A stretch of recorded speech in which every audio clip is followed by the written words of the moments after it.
চারটে বেশি তুলেছি, চারটে শুরু তুলি, চারটে তোল।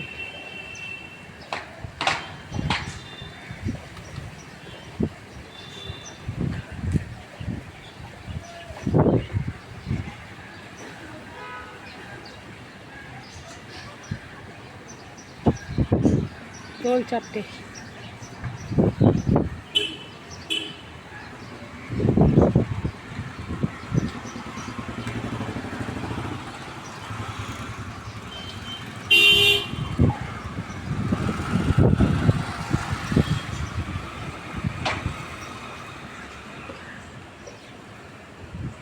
দেখো দীপক তুলছে কি সুন্দর পেঁপে।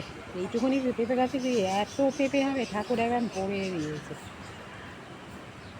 উনি কিনা পারেন, অনেকে ভাবছে ওইটুকুনি মাটিতে কী করে হয়েছে। দেখো সবটাই ভালোবাসা গো।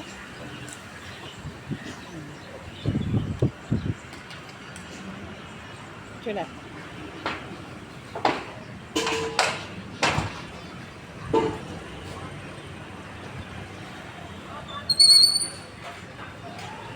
দেখো দীপকের পাড়া হয়ে গেল, খুব ভালো ছেলে।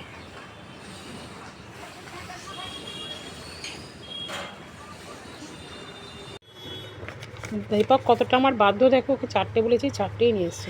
এবং প্রত্যেকটা সাইজ দেখো, মনটাই ভালো হয়ে যাবে। এর মধ্যে একটা দানা নেই। এক একটা বোধহয় 600-700 গ্রাম হবে, এত বড় সাইজ দেখতে পাচ্ছেন। বৃষ্টির জল পড়েছে, সেই জন্য আরও চারটে করে বেড়েছে। আমি আর পারতে ওই জন্য না করলাম, তাহলে একটু বড়ো হোক। এগুলো তো সেই অ্যাকচুয়ালি বিশাল বড়ো, তো সেই মধুর গাছের আমার আরও 2-3খানা গাছ আছে, কিন্তু জায়গা কোথায় বসাবো। কি ভালো জাতের জিনিস দেখ বাবা, দেখে মনটা ভরে যাচ্ছে। আর একটু বড় হোক। তুই বলে পেরেছিস, আমরা বলে লাফিয়ে লাফিয়ে ভেঙেই যেত, ফেটেই যেত। যেটা যা সেটা তো বলতে হবে বল। দীপক সর্বকার্যে কাঁঠালি গলা, দেখো কি সুন্দর। ওদিকে ফল, এদিকে ফুল। এই সব জায়গাতে শ্বশুরমশাই বুদ্ধির তারিফ না করে পারা যায় না। যেইটুকুনি স্পেস পেয়েছে মাটি দিয়ে দিয়েছে, ওই হয়তো 1 বালতি করে মাটি হবে, তার মধ্যে ফুল ফল সমস্ত গাছ। ফলটা আমি বসিয়েছিলাম। ডবল দেখতে কি সুন্দর, মনে হয় গোলাপ ফুলের মতন। চলো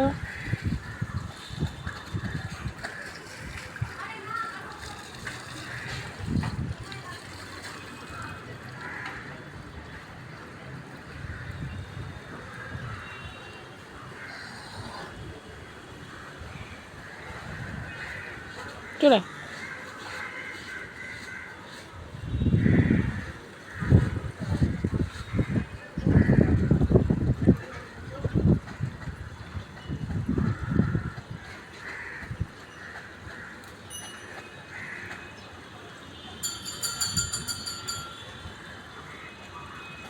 জুড়ে আছে শুধু নয়নতারা। নয়নতারাই আমাকে ভীষণভাবে খুশি করে দিয়েছে। এত সুন্দর নয়নতারা ভর্তি, যে নয়নতারার বাগান। আর তার মধ্যে দেখো গোলাপ হয়ে রয়েছে।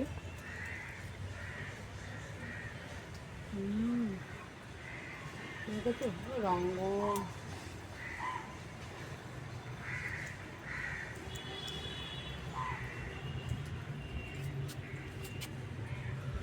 চলো যাওয়া যাক নিচে। দেখো ফুল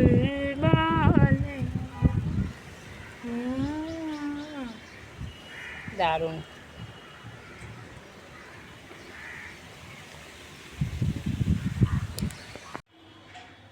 হে ঠাকুর কৃপা করে, ভজন ভজন যাই না, পুজো গ্রহণ করে সকলকে সুস্থ সবল লোক রাখা। দেখো এটা একটা অভিনব পদ্ধতি, পোস্তকে বেটে পোস্ত করা হয়।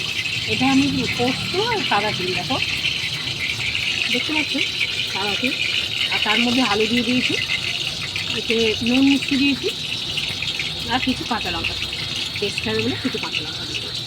এটা দিয়ে বড়া করবো। এটা আমার ছেলে ভীষণ প্রিয়। শুধু ডাল আর এটা হলেই খাওয়া। চলো দিকে দিই আছে যা তেলে ভাজার মতন একটা একটা করে খেতেও খুব সুন্দর হয় এবং পুষ্টিকর। যেহেতু তিল আছে, সাদা তিল, পোস্ত তো ভালো লাগেই, কিন্তু সাদা তিলটা শরীরের পক্ষে ভীষণ ভালো।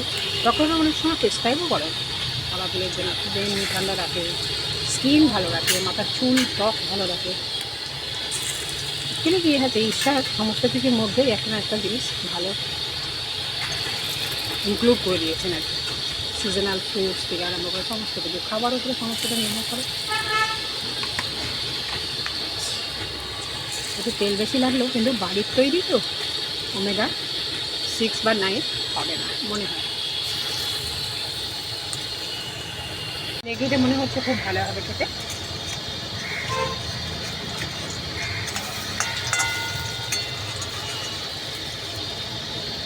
যারা নিরামিষ খেতে পছন্দ করো তারা এরম ট্রাই করে দেখতে পারো। গুড মর্নিং, নমস্কার, আমার চ্যানেলের সকলকে স্বাগত। প্রতিদিনের মতন আজকে একটা নতুন ব্লগ নিয়ে এসেছি। সকাল ঘুম ভাঙলেই চিন্তা হয় আজকে নিরামিষ কী রান্না হবে, ছেলেকে কী খাবে। মেন হচ্ছে ছেলে, কেন কি ও অনেক কিছু জিনিসই খায় না, যার ফলে চিন্তাভাবনা করে রান্না করতে হয়। পোস্ত বরাদ্দ করে দিয়েছি, এর সাথে ঝিঙে পোস্ত করবো। অনেক সময় আমার মামার বাড়িতে দেখতাম পটল পোস্ত খেতে করো, কিন্তু আমার তো ছেলে পটল পোস্ত তো খাবে না, পটলও খাবে না, পোস্ত খাবে, একটু পোস্ত জুসটা খাবে, আলু কেটে দেয় না, কিন্তু আলু ক্রিসপি করে যদি ভাজা করা যায় তাহলে খেয়ে তুলে নেব। দেখতে তো ভীষণ সুন্দর হয়েছে।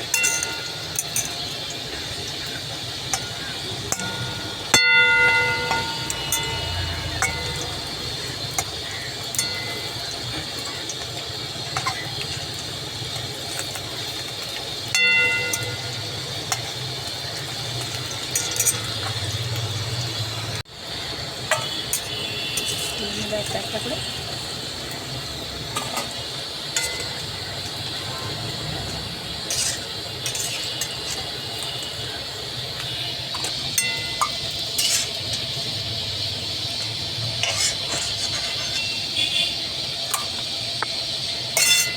গরম গরম খেতে ভীষণ সুন্দর। দেখো আমি একটা তো নিয়েই নিয়েছি, এই যে হয়ে গেছে। দেখো কাঁচা লঙ্কা দিয়েছি বলে এরকম সবুজ সবুজ হয়ে গেছে। চলো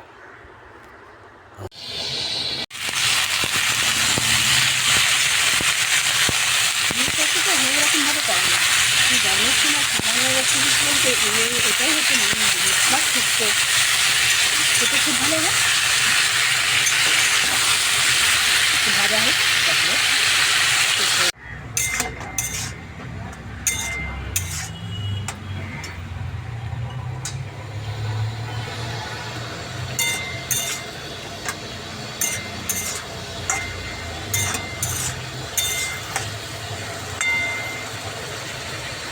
ভাজা হোক অবস্থা খেতে নেই। জাস্ট ফলে এক ফোঁটা ছিট দিয়ে দিয়েছে হলুদ। কত কিছুই না নিয়ম আছে, সব কিছু নিয়মের মধ্যে মানুষকে আমাদের মাইক্রো সমাজকে দেখে ফেলেছে বাঙালিদের। পোস্ত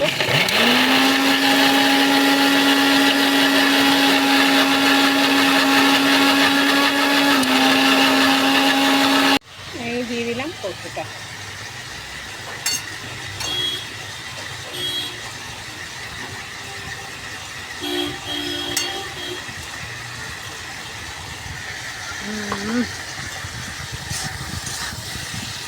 পোস্তর গন্ধটাই মামা করছে।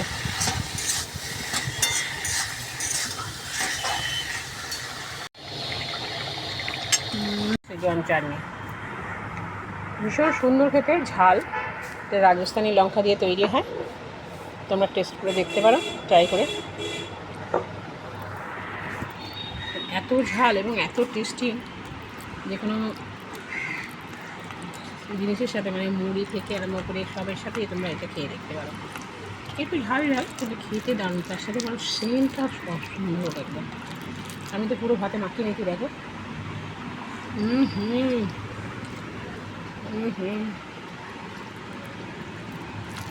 পোস্ত পোস্ত কিছু লাগে না, এই আলু ভাতের মশলাতে মাখিয়ে নিলে ব্যাস।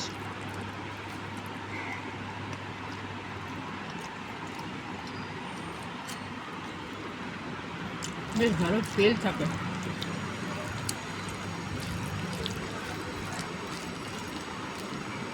সিজিতে যখনই বোতলটা খোলা হয়, সিজির মুখটা খোলা হয়, গন্ধেতেই মামা করে।